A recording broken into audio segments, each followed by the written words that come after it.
Welcome everyone to the Win Now podcast, hosted by Deborah Bird, founder and CEO of Plug and Play SM. I am so excited for today's show, so let's go. And then myself, Todd Bookspan, founder of WinByNoon.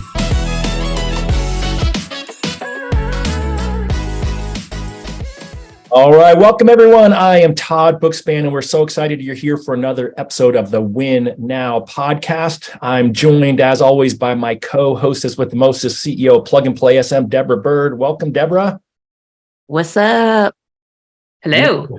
It's always good to be here, and the best part is that you didn't want to mess up the introduction of Pace. So I'm going to give my introduction to Pace, and he just said, "Hey, introduce him as Pace, a cool guy that we're going to hang out with." I didn't even say cool guy. I just said guy. Now you're giving me way too much credit. You said guy. You're right. Let me make sure, because we weren't recording that part. You just said guy. But I feel like in our world, you probably don't need any introduction. But I'll give sort of what I always want to do. Honor the folks that we have on as guests, and you've got all sorts of cool accolades.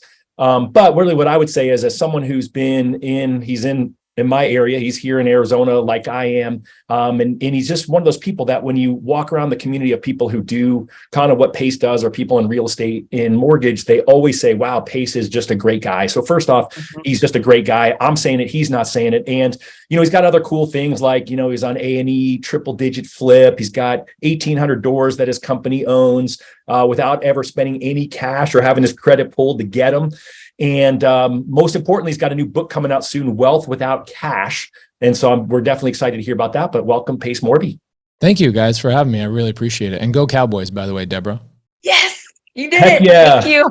Heck yeah. Let's go Cowboys. All right. Well, that's a great way to kick it off. I'm kind of speechless now. So, but that is good. That is good that we can talk about the Cowboys. But, it's kind of the place to start. So you used to be a loan officer, Pace. Like, tell us about the transition from whatever you did before to becoming Mr. Sub 2 guy that you are now. And, obviously a legend in the real estate world.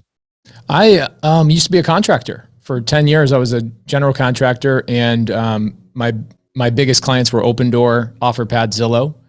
And I would go set up their construction spots, Dallas being one of them, Deborah. I would fly the red eye on Spirit Airlines twice a week to get out there and come back and set up crews for Opendoor. When Opendoor first launched, they launched in Phoenix. I was their first contractor, helped them scale here in Phoenix. And then they wanted me to go and help them out in Dallas because they were having a hard time. And it just wasn't their game. So I helped them do Dallas, then Vegas, did the same thing for OfferPad, and then Zillow as well. But I'd been in construction for plenty of years before that. And what happened is, when I was a contractor, I would get these opportunities for 203K loans all the time. Like, people would come to me and go, "Hey, would you do a renovation for me?" I'm like, "Of course." They go, "Well, I have this weird loan that I'm doing. It's a 203K loan." I'm like, "What's a 203K loan?" I had no idea what that was. And I went through multiple loans where I did multiple renovations, and the process of getting the money to me, reimbursed to me as a contractor, was such a pain in the neck that I was like, I gotta be able to do this better than you guys. If I'm gonna go and scale and find a niche in the construction world, I'm gonna go and find all these customers that need 203K loans in order to renovate these new homes that they're buying.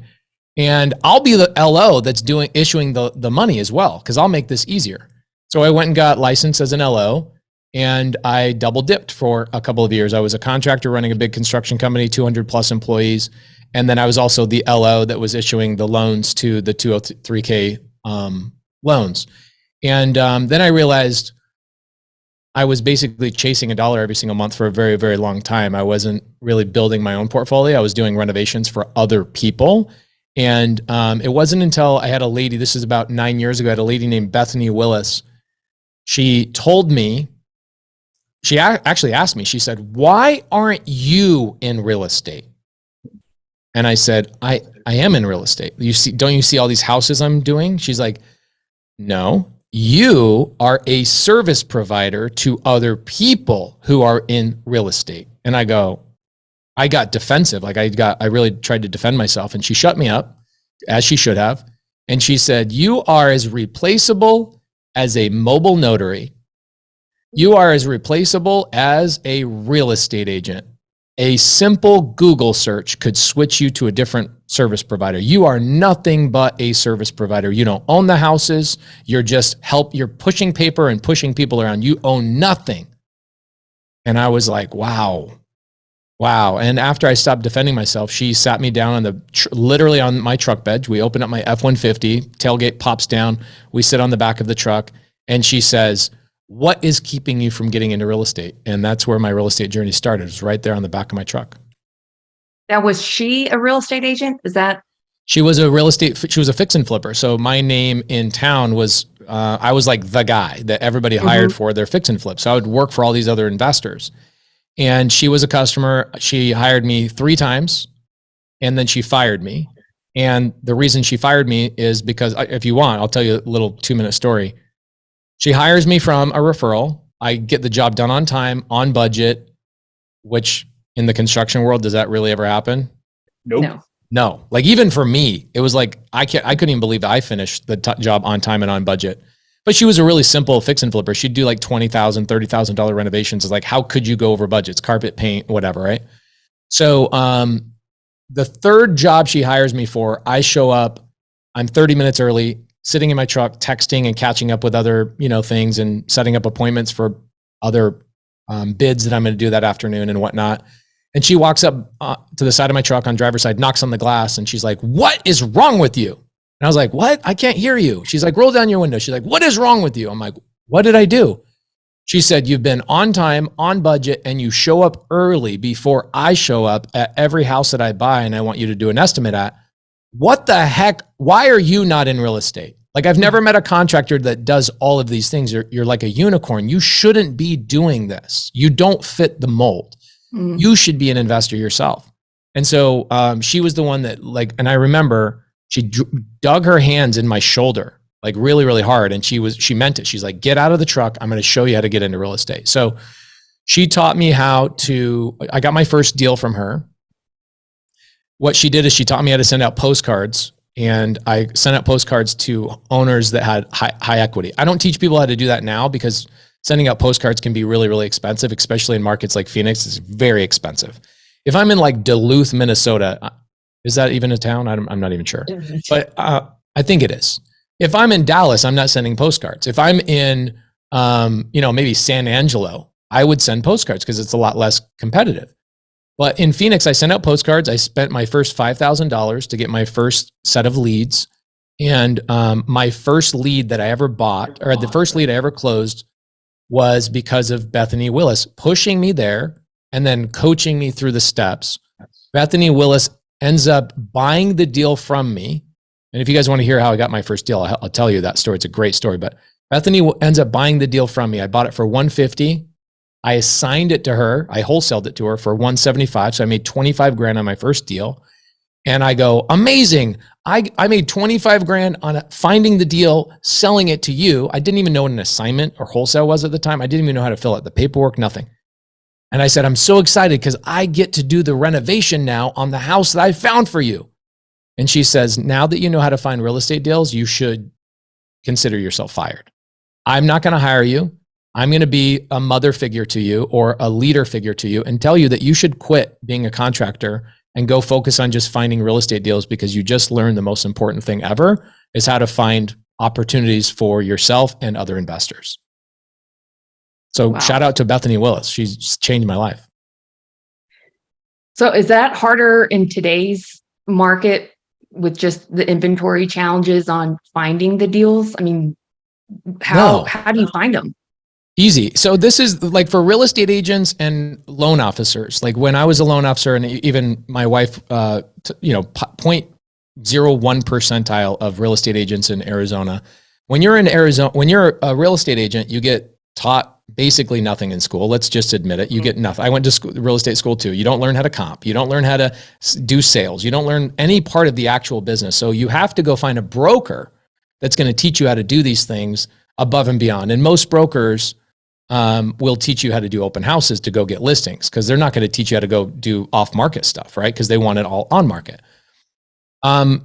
What happens, especially right now, interest rates are going up, which means days on market for real estate agents are also going up. And guess what else happens when days on market go sky high? expired listings. So what do investors like me do is I'd say 70% of my deals here, we'll look at this board. I'm buying deals all over the country, across the entire country. Look at Texas. I got hundreds of properties in Dallas. Most of my properties, 60% of my properties are actually coming from failed listings that agents could not sell. And the reason those agents are not selling them is because agents are not providing every opportunity to that seller that they should be. Agents, in my opinion, should be equipped with multiple tools rather than let me put your house on the MLS, right? Well, the problem is the people that are buying on the MLS are also a very traditional mindset. And so what they're doing is they're going to US Bank, Bank of America, Rocket Mortgage, Loan Depot, whoever it is, and they're getting quoted 6.5% to 7.5% to buy a house, and they can't afford it.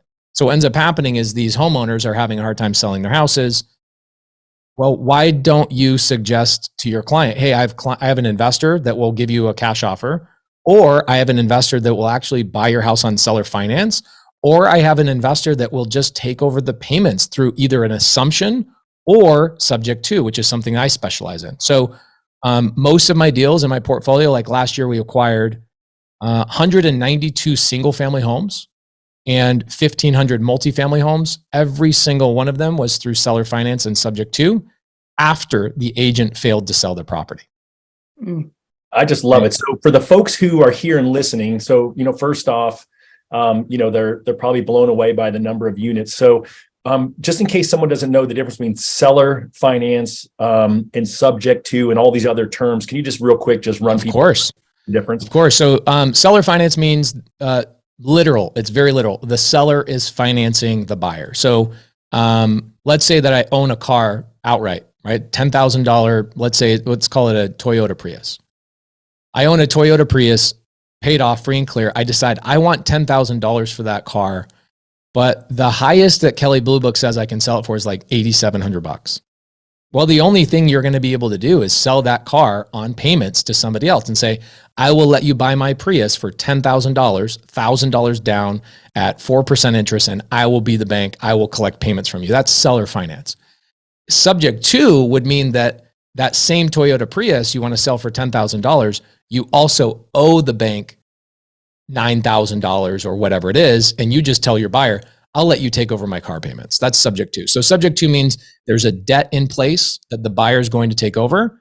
Seller finance means there is no debt in place and that you and the seller need to create terms. Essentially, you need to create your own debt instrument, if that makes sense. Totally makes sense. And it sounds like, obviously, when you first started working in that first transaction with Bethany, you just took a wholesale fee. And it sounds like when you fast forward to now, you're keeping a lot of your property. So is that all of them now you're keeping, or what's that process look like? Great, man. What a great question. So if I could go back and like tell myself, here's the process and here's what happened. First and foremost, I would have taught myself that not every seller is actually benefited by going through an agent. And some agents will fight me on that. Fine. That's perfectly fine. You can fight me on it, but the truth is the truth. I own title company. I own a nationwide title company. We're in all 50 states. I own a nationwide transaction coordination business. We're on all 50 states. I get to see the data. I get to see how many homeowners sell off market because they want speed, convenience, etc. I also get to see how many people get foreclosed on that had an expired listing. The agent says, I'm sorry, you don't have equity in your home. And you also don't have the ability to pay for my commissions and the buyer broker's commissions, and you don't have the ability to pay for these repairs on the house. You probably should just let the house go to foreclosure or go to short sale. I see the data. There are literally tens and tens and tens of thousands of homes that don't get sold because people don't know all the amazing options. What I didn't know in the very beginning when I first started getting leads goes back to your question. I didn't know anything. I didn't know what hard money was, private money. I didn't know what subject to, seller finance, lease options. I didn't know any of these things. I didn't even know where fix and flippers got their money. I assumed when somebody said cash buyer, they were literally buying houses with cash, which I don't know any cash buyers nowadays that buy anything with cash unless they're just doing one deal at a time. Most cash buyers are buying with hard money or private money or a mixture of those two. I didn't know that. So here's what ends up happening in my first deal. I go to the seller. Her name is Janie Munson. First deal I ever bought. It came off a postcard lead. I didn't know what to say to her. but I knew I had to go up and see the house. So I called Bethany Willis on my drive. Remember, Bethany Willis is the one that pushed me into real estate.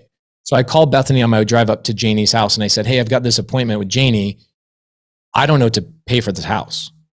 And so Bethany comped the property for me. I didn't even know what comping meant. Literally, this is how stupid I was. So I didn't know what comping meant. So she says, buy the house at 150. Okay, cool. I'll buy the house at 150. And I go to the appointment. I walk in, I meet Janie, we build rapport. I'm an adult, so at least I know how to build rapport, right? I know how to talk to human beings. I didn't need somebody to teach me that. So we walk into the kitchen, I look at the countertop, and the countertop is full of real estate agent business cards. Mm-hmm. And I'm thinking, like, why aren't you just listing the property? And she says, well, I've tried to list my property, but homeowners or buyers don't want a house that's 40 years outdated and has original carpet and hot water heaters about to go bad and all of these things. And so no buyer could see themselves buying my house and then ultimately having to, do the renovations themselves. That's not a retail buyer's mindset. And the MLS primarily, not all the time, but primarily focuses on a retail buyer's mindset. So I go, okay, well, you've been talking to other investors, right? She says, yeah. I go, why haven't you sold? And she says, because I have an offer at 165 and I need a higher offer. Now, if you remember, what was the offer that Bethany told me to give? 150. 150. So I said, I can't help you.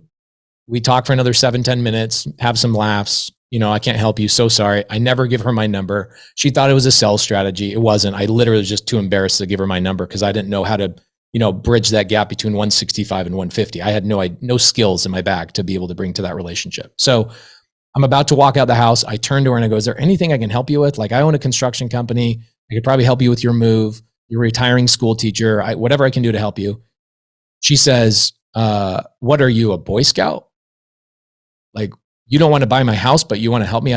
This doesn't happen. Like, every real estate agent that came in my house beat up my single pane windows, accused me, or didn't abuse me, but they criticized my entire house and that I didn't renovate this. And you want what for your house? You got to renovate this before I list the property. And you want to help me even though you're not buying it?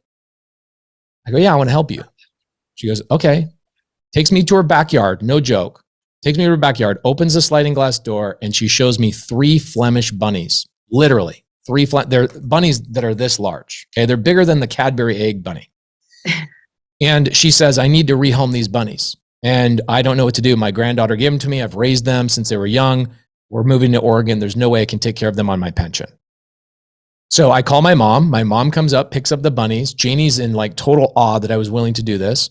And she's like, you're not even going to give me a number on the house and you just rehome my bunnies. I go, Janie, you asked for my help. I gave you my help. That's my job, right?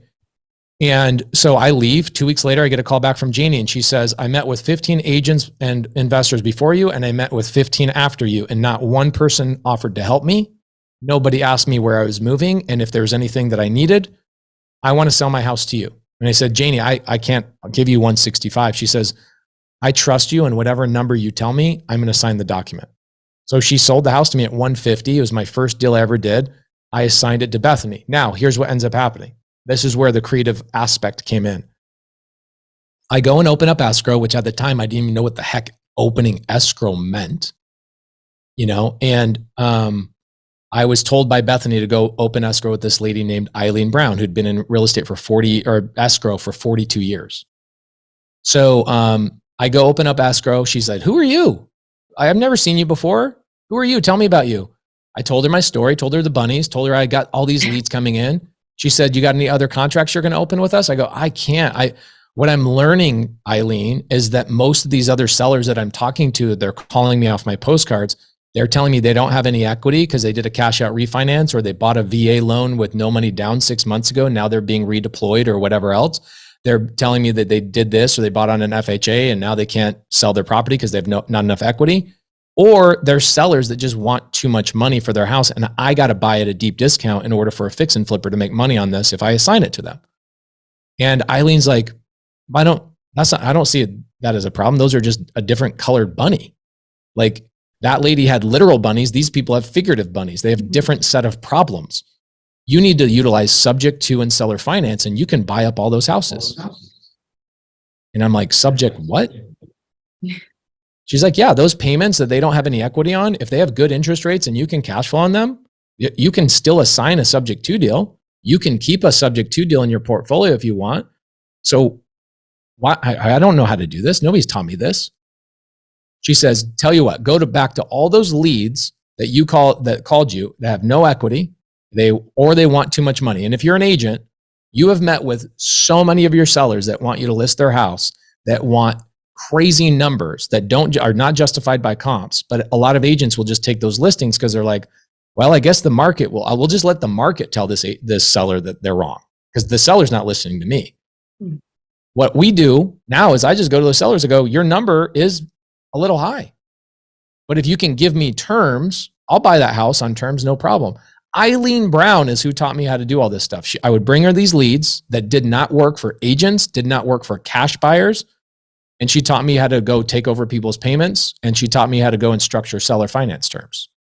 And the way I got really good at this was, number one, realizing that the majority of my leads as an off-market investor or a cash buyer or an investor, the majority of my leads don't fit a cash buyer's box. So I would go generate 50 leads and I would buy 5 of them cash. They had already tried to sell through an agent, or they wanted the convenience of selling in 3 days. They're going through a divorce. There's always a reason. I call those the bunnies, right? There's always bunnies in their backyard. There's always something going on with these sellers that most people are not skilled enough to go and figure out how to extract those bunnies and rehome them, or in essence, solve their problem. And everybody's looking for the low-hanging fruit. You take 5 steps into somebody's backyard and you find these bunnies, you realize, oh, I can solve this problem. Why didn't somebody else solve this problem? So every house that I have on my board, there's a story of figurative bunnies, not literal bunnies. It's somebody wants to spend more time with their kids, their investment properties are giving, or whatever, they can't handle their tenants, whatever the problems are. And so I started trying to explain subject to and seller finance to homeowners, and I had a really hard time. So I had to come up with stories that make them understand what the heck seller finance and subject to was. And so the first time that I got a $0 down, 0% seller finance deal was telling a story about an F-150, and it just like blew the seller's mind. And here's what it was. Seller's name is, her name is Susan. Her husband's name is Dale. I had a wholesaler that, after a couple of years of doing this, the wholesale community, the real estate agent community now just calls me and they go, can you come solve my unsolvable problems? And I'm overwhelmed by them, by the way. These aren't like needle in a haystack. These are, I think the cash deals and the good deals are the needle in a haystack. I think the creative finance deals are the haystack. They are so obvious to me. They are everywhere. It is overwhelming. And if I'm an agent, I have 50 leads and 5 of them turn into actual listings. The other 45, you should have offered subject to, seller finance, lease options. You should be offering arbitrage. You should be offering everything else. And you will take your 5 listings and quadruple it. You'll have 20 out of 50 leads actually secured and done. And more importantly, you'll actually buy a lot of deals yourself. But I teach this monthly with like real estate agents in my office. I bring in 200-300 agents and I show them how to double their listings by utilizing seller financing and subject to. And so anyway, I get a call from a wholesaler, right? I'm well known in Arizona at this point. Wholesaler's name is Tim. Pace, I've got a seller. Hopefully you guys don't mind if I do a little whiteboard action here. Awesome. But I have a seller. Her name is, it's Dale and Susan. So Dale and Susan own this house right here. And they want $110,000 for this house. Tim, who cold called them, basically he called off of a high equity list, right? He found people that have a lot of equity in their property and is looking to buy it wholesale. So he calls her and he says, man, I got to buy this property at $40,000 to make a profit because he's going to wholesale it to somebody like me that's going to flip it, right? So he goes, you keep telling me that you can solve impossible problems. This lady is highly motivated and she will sell today for 110 grand, but there's no way anybody can offer her 110 grand because even Zillow price is $100,000 fully renovated. So how the heck is anybody going to offer 110 to this lady? No, there's no logical reason why anybody would give her 110 grand. So I go, sure, I'll go to the appointment. So I go to the appointment. I sit down with Dale and Susan, the owners of the property, and I said a couple of things to her. Same couple of things I always say to every seller. I say, what's kept you from selling the house so far? What are you trying to accomplish? What can I help you with, right? And I'm always looking for their bunnies. And I'll tell you what their bunnies were in this story in just a second. But Dale and Susan said, well, we do want to sell the property. We have a family member living in here now. It's problematic. We have to go and collect their rent and beg them for it.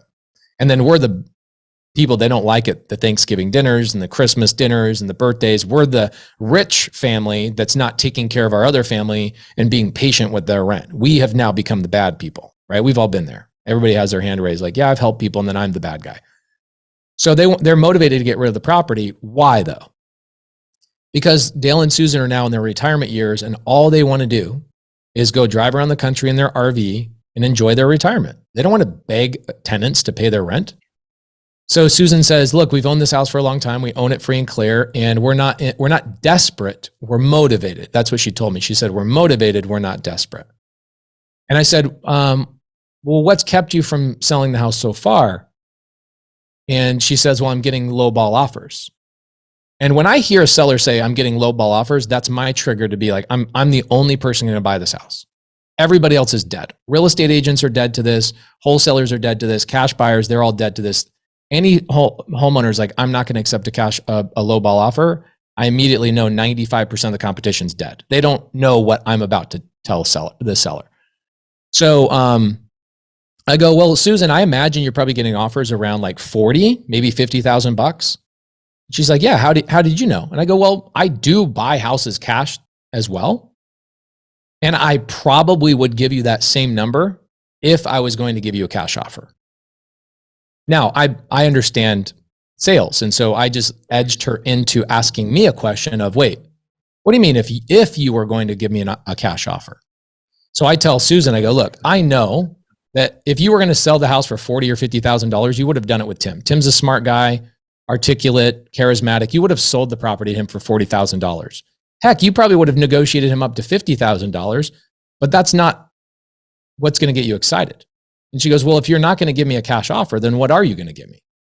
I go, well, let me ask you this. If I came up to your $110,000, would you give me terms? Now, do you think Dale and Susan even know what the heck terms are? No, absolutely not. No offense to real estate agents, but most real estate agents don't know what terms are. I didn't know what terms were. I didn't know. Most people in real estate didn't know what terms are. They're just looking for a listing. So this is what I told Dale and Susan. I said, all right, Susan, so let me tell you what terms are.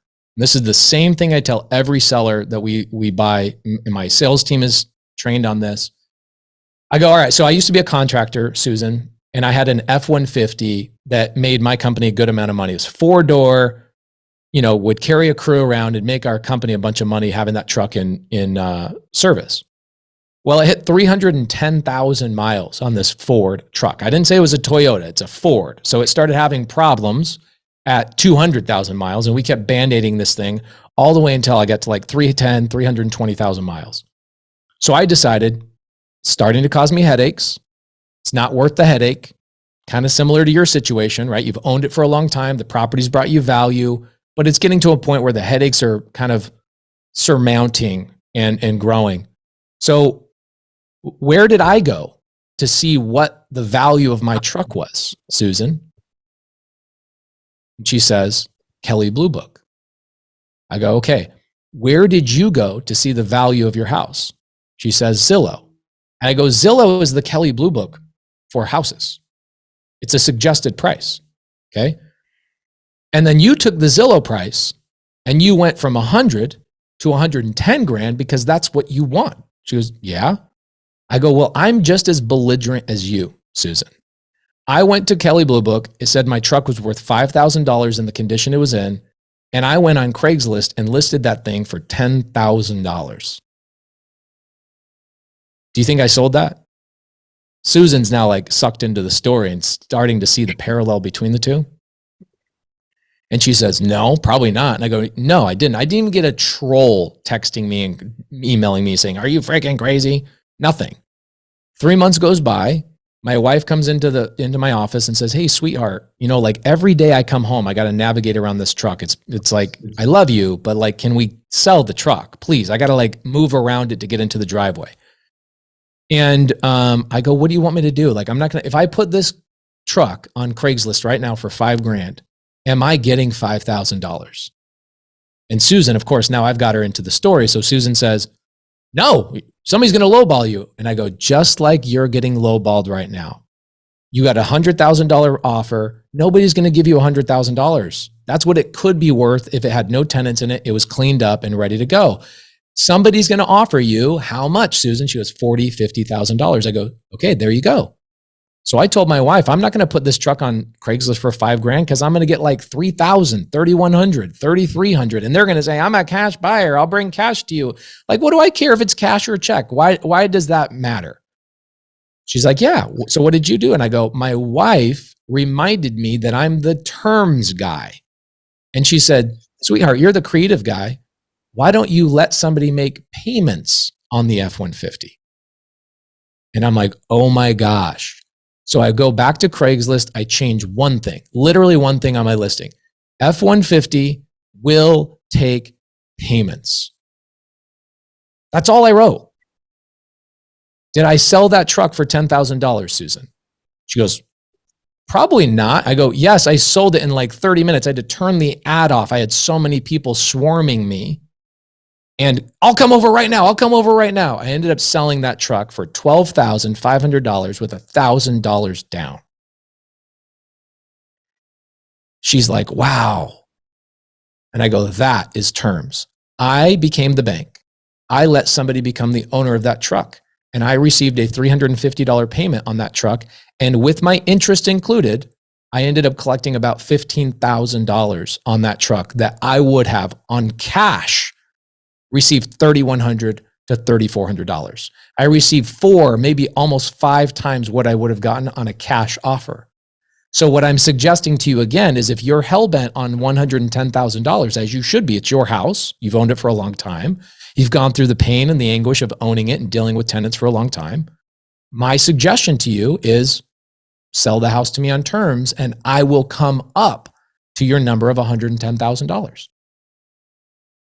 And that is the story. I tell the F-150 story to every seller, whether it's subject to and they have a debt in place or it's seller finance and they have it owned free and clear. And I'm willing to pay these houses for this much money because I can cash flow on them based on the terms that I create. So what I ended up doing with Susan is she says, okay, great. Here, I actually got the settlement statement right here. I got the promissory note on this deal actually. So I don't know if you guys give me the ability to share my screen. Do I? Oh, I do. Yes. Hopefully. All right. So check this out. So I buy this property. I've done a lot of 0 down deals and a lot of 0% seller finance deals, but this was the first deal where 3 things happened. Seller paid closing costs. I didn't have $1 of renovation, so the tenant stayed in place. I took over and inherited this tenant. By the way, the tenant wasn't problematic. Do you know what the problem was with the tenant? They were staying in their family's house. They were taking advantage of their family member. When you switch over to a non-family member, there's no more taking advantage of. I was a better landlord for them because they couldn't take advantage of me. So I solved their money. I kept their family member in the property. The tenant didn't even know that the transfer happened until my property manager called the tenant and said, hey, we're now the new owners. Blah, blah, blah, blah, blah, right? So here's the promissory note. And here's the structure I made with Dale and Susan. So as you can see, $110,000 is the note. Why? Well, because I bought it on March 31st. Wow, like 3 years ago. March 31st. And I gave them $10,000 down payment. But where did the $10,000 come from, Deborah? If you look right here, I broke it down where my down payment was spread out over a year. So I bought it in March. My first down payment of $5,000 was due on September 19th, 6 months later. Then my next part of my down payment was due a year after I bought the property. Now check this out. I bought the property for, my payments are $375 a month, as you can see right here. My interest rate is $0. Okay. She paid closing costs on this, by the way. I still own this property. You can pull it up. 1906 South 87th Way. Okay. You can pull it up. I still own it. And by the way, the people that are like, when Tim watched me buy this house, remember, Tim was the wholesaler that brought me through this appointment. He said, what are you freaking crazy? You're going to buy you're going to pay $110,000 for a $40,000 house. I go, Tim, this is the part of the brain you have been trained incorrectly on. The value of anything is never the purchase price. The value of something is always what you can do with it. That's the value. Okay. The value is not the purchase price. It's what you can do with it. And he's like, well, break this down for me. I go, dude, I didn't pay closing costs. No money out of pocket. No credit check. Literally none. Zero, zilch. Nobody even did job verification, bank statement, nothing. Literally nothing. It's seller finance. I work it out with the seller at the title company. Seller pays closing costs. I inherit a tenant who's paying, by the way, here's the math. Tenant is paying $1,650 per month. Love it. Okay. That's what the tenant's paying on this property. Now, what most people will do is they'll pull out a spreadsheet and they'll go, well, but how did you determine everything? How did you figure this out? I'll get to it. Okay. I'll tell you how I figured out the $375 per month. By the way, that didn't come from a calculator. Remember the part of bunnies. Okay. This is the part where nobody pays attention to. Okay. I found their bunnies and I'll tell you what the bunnies are in a second. So $1,650 per month. I take out my $375 that I paid to Dale and Susan. By the way, that's 0% seller finance. And yes, you can do seller finance at 0%. Whoever tells you otherwise it doesn't know the law. They think they do because they read something on their IRS's website. But yes, you can do 0% seller finance. Then I took out about $125 a month for taxes and insurance. It's a smaller house. Arizona does not have Dallas property taxes, by the way. Some of my Dallas properties, Deborah, my taxes are more expensive than my house payment. I believe it. It's crazy. What about insurance?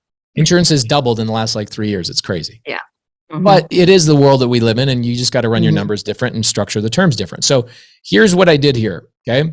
$1,650 monthly payment, $375 per month, $125 every single month. And they have $100 for miscellaneous stuff. Okay.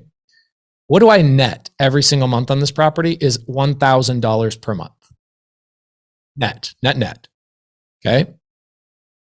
If my first $5,000 was owed 6 months after I bought the property, how much money did I cash flow by that 6 months?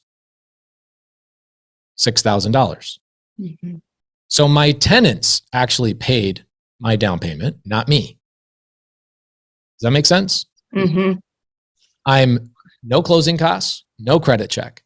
My down payment was spread out over a year. The down payment came from my tenants paying their rent and me cash flowing. Okay. Now this property, by the way, I would love to Google this actually. I wonder what this property is worth today. This property is probably worth $250 today. Yeah, say good time to buy in this market for sure.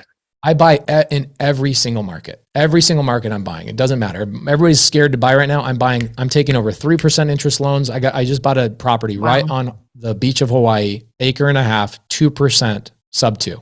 Every loan I'm taking over right now is under 4%. The average is 3.125. Okay.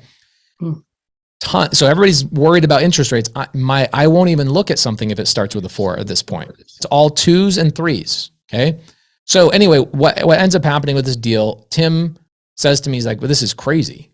It's crazy that you structured this. And I'm like, follow me for a week and I'll show you how I do this every single day. And all I did was for probably 2-3 years, the only thing I did is agents called me and wholesalers called me and they just said, here's an impossible lead. Here's an impossible lead. And I made sense of all these impossible leads. Now, the $375, how did I figure out the $375 monthly payment to Dale and Susan? Was it from a spreadsheet? Was it from some calculator? No. You know what it was from? Is I paid attention to the first thing they said. They said, we want to retire and we want to travel the country in our RV. And I go, what does it cost for you to rent out an RV spot on a monthly basis? And they go, $375. I go, why don't we make that our payment? And then that way you guys can travel around the country and not worry about an RV payment. That's how I structure. I listen to my sellers and I figure out how to maneuver. It's like when one lever goes down, the other one goes up, and I'm just moving things around until I figure it out. And I get on a lot of times with agents that have listings that are about to expire. And I'll call the agent and I go, hey, looks like this has been on the market for 170 days. I imagine you've got a listing that's going to end in probably 10 days or so. Here's a couple of options I'd like to present to you, and I will pay your commissions out of my pocket. Agents, bring me your deals. I will double your income this year. I will show you how to do this. Okay. I just did a 9-day road trip in Texas. I started in Houston and I went down to Corpus Christi, went to San Antonio, Austin, San Angelo, and then Dallas. In that time frame, all I did was meet with agents, meet with LOs. And this is the other thing about LOs too.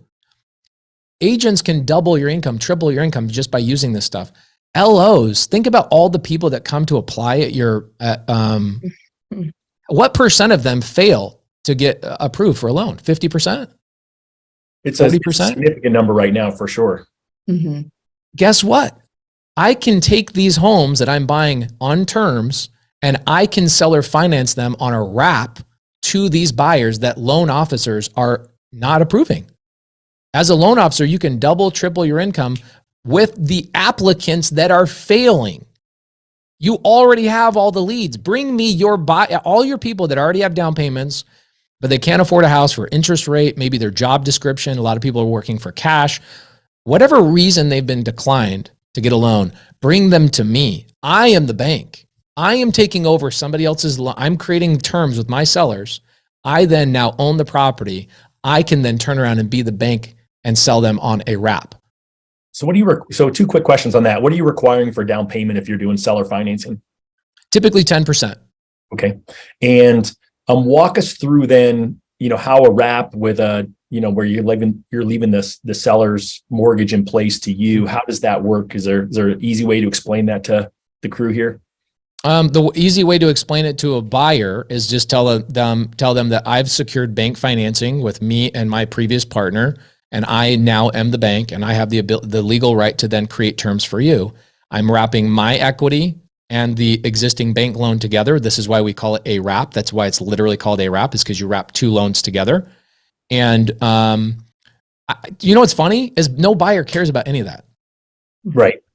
They don't care about any of that. So like the overthinking I had of like, wait a minute. How do I explain this to a buyer? You don't. You don't in the sense that of the way you think, like very technical. They don't care. Here's what they care about. You just told them that they got denied. You call them back up and you go, hey, I've got another program. I can get you approved through a private party where the people who own the property also act as the bank. It's called seller financing or owner financing. By the way, this is huge in Texas. Okay. And I'll tell you a couple of reasons why it's way bigger. And the exit strategy of a wrap is way bigger in Texas because something called executory contracts are illegal in Texas. Okay. Mm-hmm. So an executory contract is a lease option. That's one form of a lease options can be done in Texas, but they're a pain. Everywhere else in the country, you can do executory contracts. What's an executory contract? Oh man, I wish we had more time. You guys got to have me back. Yeah. I could literally talk about that. I barely scratched the surface. You got to go at 1, but we would keep you till 5 o'clock if we could. So, on a wrap, here's what I do. I don't care what your credit score is. I care about your ability to pay. Do you have a job and do you have a job that you've had for at least 3 or 4 months? Okay. I then take the retail price of the house, and I typically will add about 15% to the retail price of the house. By the way, guess what I don't have to have when I'm seller financing my own houses? Appraisal. I need 0 appraisers involved. I need 0 agents. I'm sorry, agents. I do a lot of transactions without you. And the reason being is not because it's not that I don't want to. I prefer to work with agents. They're amazing. But most of them are so stuck in the cash mindset of like, wait, hold on. What does my broker have to say about it? Stop asking what your broker has to say about it and go figure out what the actual law is. No offense to your brokers, but most brokers don't know this stuff. Okay. So go figure out what the law is. In the state of Texas, you can't do lease options. And so that's not really a great exit strategy. The best exit strategy in Texas is a wrap. And another reason being is because your property taxes are so high. So you as the investor don't want to be responsible for property taxes and insurance. You want to make sure that the homeowner that you finance is. We could talk. We should do a whole Zoom just on wraps. All right, done. Like it's just so much more information. So if I'm a loan officer, I would go back to my people and go, who has a down payment and who has a decent job? I don't care what their job is. They could not to get like not suitable for work. I don't care if they're OnlyFans. Like if they're only bringing in cash. Yes. Kidding. Okay. So OnlyFans or maybe plumbers. Like there's a lot of Hispanic buyers that get paid under the table. Guess what? That's my primary buyer. I don't care what their credit score is. I even can finance people that have an ITIN number. They don't even have a social security number. The banking system makes everything super hard. We follow Dodd-Frank rules. We follow all of the things. I have an RMLO that's on my team that does all the stuff. But guess what? An RMLO's job on my side is not to tell me whether I can lend money to somebody or lend on a house to somebody.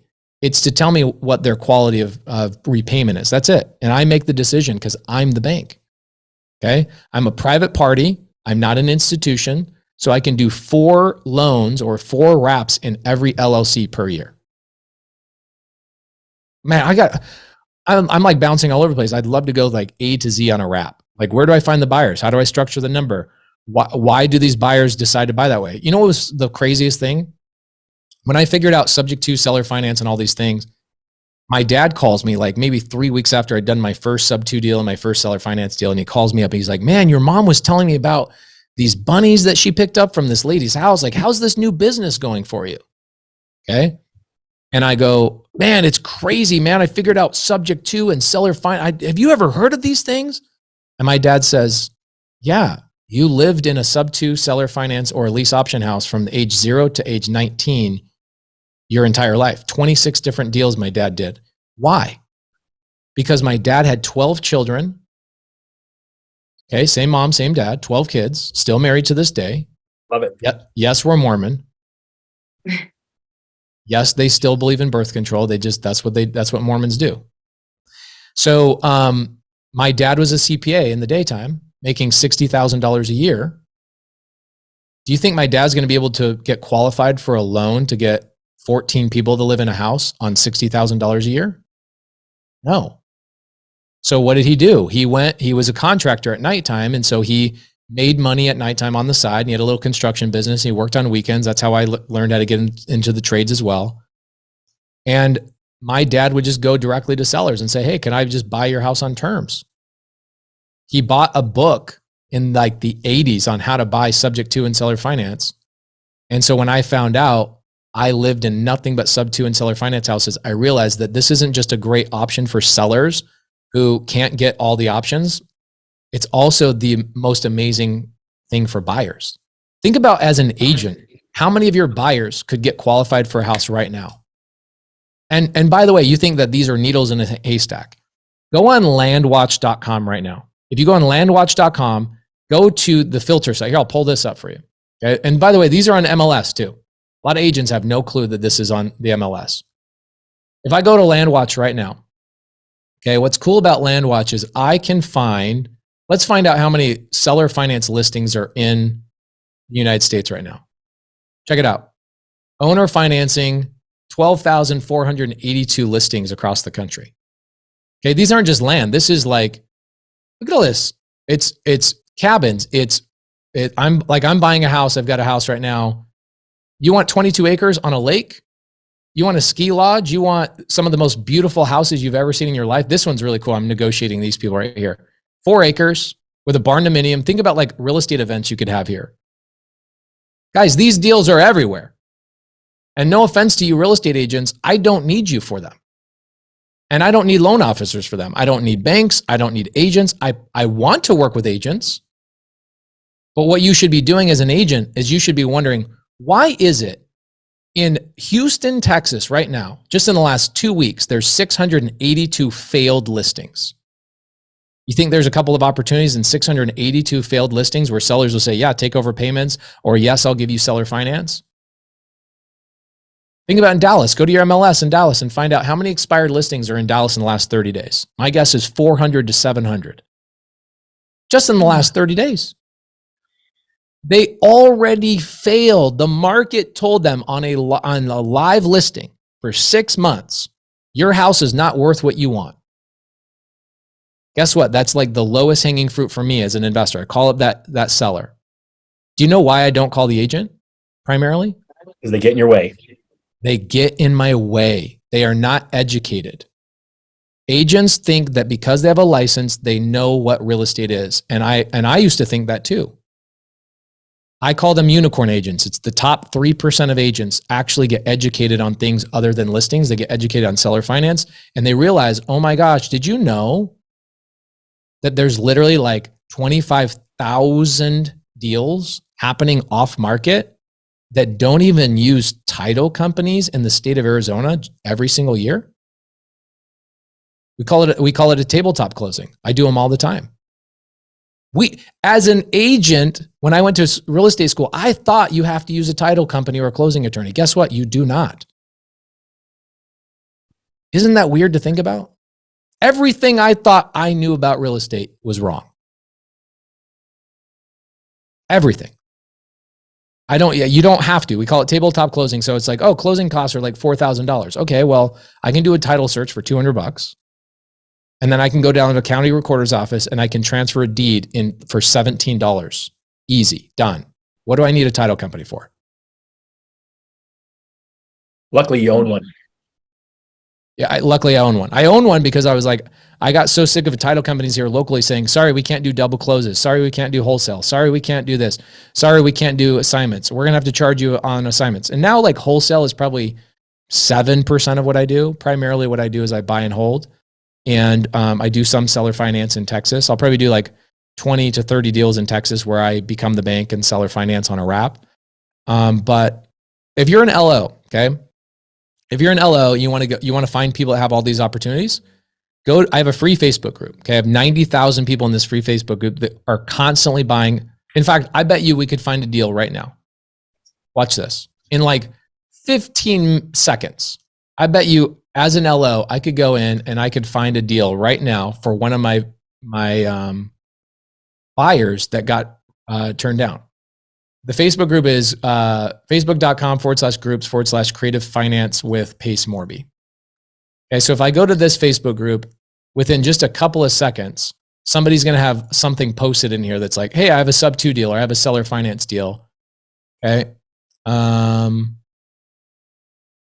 Okay. Here you go. Private money lenders got their money back. Look at all these. Okay. Well, people are showing proof sub 2 and seller finance deals. Here we go. Can I get some advice on a plot of land? By the way, this is a great place to get listings too. Here you go. Sub 2 deal in Chicago. Okay. It took what would that take me? 30 seconds? You guys have a buyer in Chicago? There you go. 10% down. There's your buyer. You have a buyer that has $29,000 right there. It's roughly 10, 11% down. Okay. You spend 15 minutes in that Facebook group, you'll be overwhelmed. You'll sit there and go, oh my gosh, I got a deal here, got a deal here, got a deal here. It is overwhelming how many opportunities there are. I love it. Well, I know we could keep you here all day, but we're going to be respectful of the hour that we asked you to spend with us. So the Facebook group, Creative Finance with Pace Morby, your YouTube channel, you said is the best place for people to follow you and learn. Because I know already I was going to, my follow-up questions would have been more around the subject to where there's equity and stuff. So I'm assuming you got videos on there that if we dig. Yeah, or have me come back. I'll come back a bunch of times. But if you go to like, we're going to Pace every Monday. Pace is the new co-host of the Win Now podcast. We're going to cancel the next guest we have coming on. And don't do that. Somebody will send me a hate message. Be like, yeah, just kidding, Todd. I didn't like it that much. All right. So there you go. YouTube.com/Pace Morby. Here's a really good one right here. So like this video got posted yesterday. It is a video of I me watched this selling one my too. last F-150 that was like, Kelly Blue Book says it was worth $23,000. I just sold this truck for $47,000 on terms. And I give you the paperwork, and I actually have a training with my attorney. If you look right here, I have this like training where I walk through the paperwork on how to do it. It's all completely free. So go to my YouTube channel. I have nothing to sell you. Take all this stuff for free. Come bring me a freaking deal. That's what I want. Bring me a deal. Bring me a listing that is about to expire. Bring me a buyer that it was just turned down if you're in LO. Let's do a deal together. That's the best way to learn.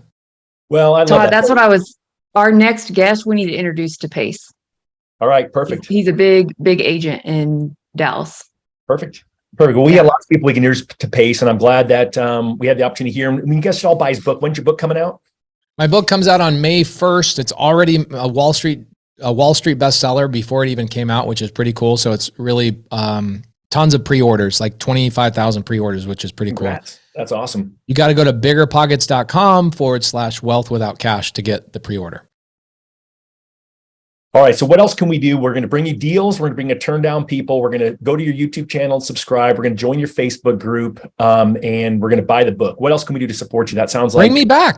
Let's do just do something about wraps. Like Okay. whatever your agents want me to come back and talk about, let me know. And we can go topic specific. All right. Lease options subject to wraps, novation agreements, Morby Method, whatever strategy you guys want to go deep dive on, let's do it.